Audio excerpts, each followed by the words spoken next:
ეხლა ჩინეთი აკეთებს ყველაზე შემზარავ რამეს, რაც გეოდესმე არსებობდა დედამიწაზე და ვისურვებდი, რომ ეს გადაჭარბება იყოს. და მაშინ როცა ამჟამად ყველა ყურადღებას ამახვილებს ტრამპის ჩინეთში ვიზიტზე, ყველა იმ დიდხანმძღვანელთან და კაცებთან ერთად და ღმერთო ჩემო, მაგიდასთან არც ერთი ქალი არ ზის და ვის აინტერესებს ეს საერთოდ.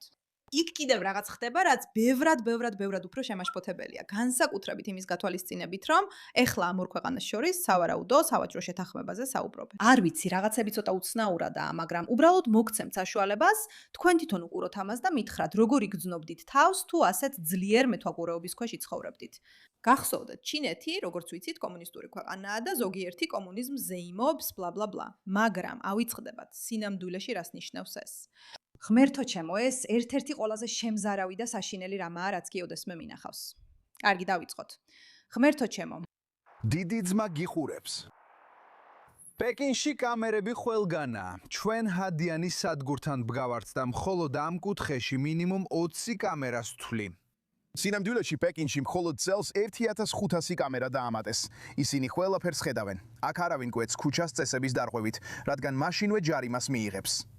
სინამდვილეში ჩვენს ბზღოლს მანქანა 2 წუთით არასწორად ხავდა გაჩერებული და ტელეფონზე შეტყობინება მიიღო, რომ დაახლოებით $40 ჯარიმა დაეკისრა, რადგან ეს კამერამ დააფიქსირა.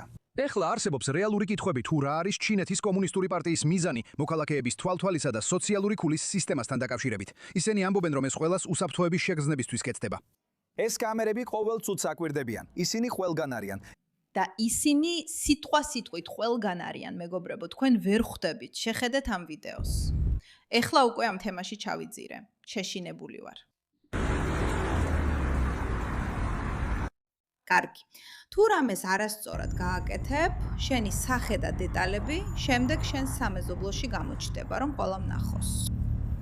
ეს იმართება ციფრული პირადობის, ხელოვნური ინტელექტის, კამერებისა და სოციალური ქულების სისტემით.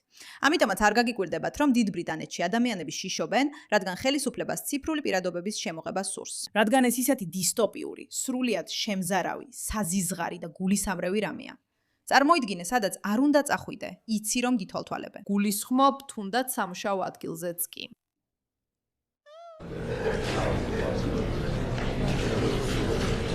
Danke.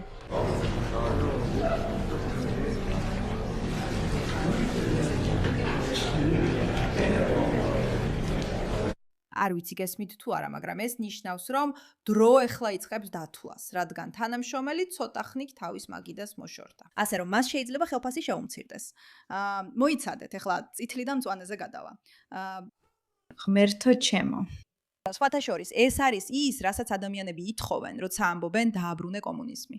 ეს ძალიან საშიშია. ეხლა კიდევ ერთხელ იმისთვისაც კი რომ სკოლაში შეხვიდე ან გამოხვიდე, საჭიროა სავალდებულო ციფრული პირადობის დამოწმება სახის ამოცნობის კამერების საშუალებით. ისინი ფაქტობრივად ყველაფერს უთვალთვალებენ და ეს არის ქვეყანა, რომელზეც ეხლა ხალხი მსჯელობს, იქნება თუ არა ახალი თავისუფალი ვაჭრობის შეთანხმება.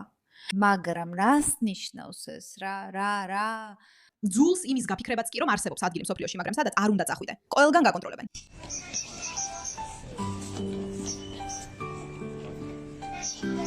გულისხმობ ეს სიგიჟეა, ასიჟეა. მე ვფიქრობ, ეს აქ ყველაზე დიდი ამბავია, სწორედ ამას გადიან ეს ადამიანები. გაიხედავ გარშემო და იგრძნობ.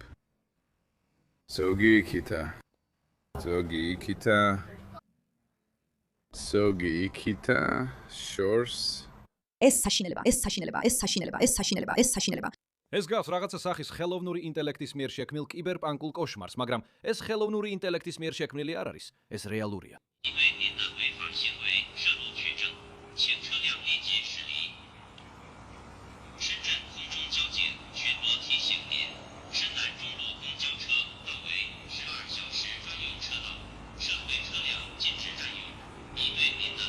მართლა არის დინამიკი, რომელიც ამბობს, გამარჯობა, თქვენ დაარღვიეთ საგზაო წესები, ჩვენ გიყურებთ, შეგახსენებთ, დაუყოვნებლივ გაიყვანეთ თქვენი მანქანა.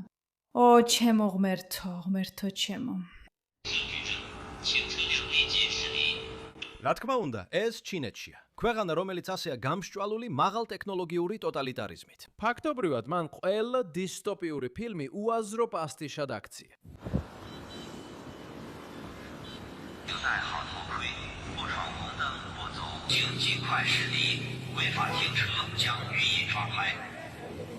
დრონები მართლა ქუჩის გადახმა გეძახიან ყოველ ჯერზე, როცა რამე არალეგალურს აკეთებ. გონია რომ გულისრევა მაქვს. საშინელია იმის გაფიქრებაც კი რომ მომავალი ასე გამოიყურება. ზედაპირზე ეს ძალიან შემაშფოთებლად და უცნაურად გამოიყურება. ექსზე მყოფი მლიქვნელების ჯგუფს ეს ძალიან მოეწონა და ამერიკელებს დასცინეს, რომ ეს უცნაურად მიაჩნდათ. გადადი ავტობუსის ზოლიდან. ამერიკელები. საშიში დისტოპია. ამერიკელებს დისტოპიად მიაჩნიათ, როცა წესების დარღვევაზე გაფრთხილებენ და კანონს აღასრულებენ. ხო, ჩინეთი უბრალოდ წესების დარღვევებზე ზომებს იღებს. ამ დროს ვერასდროს გადავლახავ იმ ადამიანების სიბრიყვეს, ვინც ვერ ხვდება და წამითაც არ ფიქრობს, რომ არ ვიცი, იქნებ კომუნიზმის საშიში და საზიანოა მათთვის. მართლა ვერსად დაიმალებ. ამერიკა თავისუფლების იდეაზე დაიბადა. ჩვენ გვინდა თავისუფლება, ქვეყნებსაც სურთ თავისუფლება. და მაინც ჯერ კიდევ არსებობენ აბსოლუტური იდიოტები, რომლებიც მართლა ფიქრობენ, რომ ეს კარგი რამეა. რომელ სამყაროშია ესეთი რამ კარგი? კარგი, მოდი თავიდან ვუყუროთ. ღმერთო ჩემო. It takes you to find me. Thank you very much. წავიდეთ.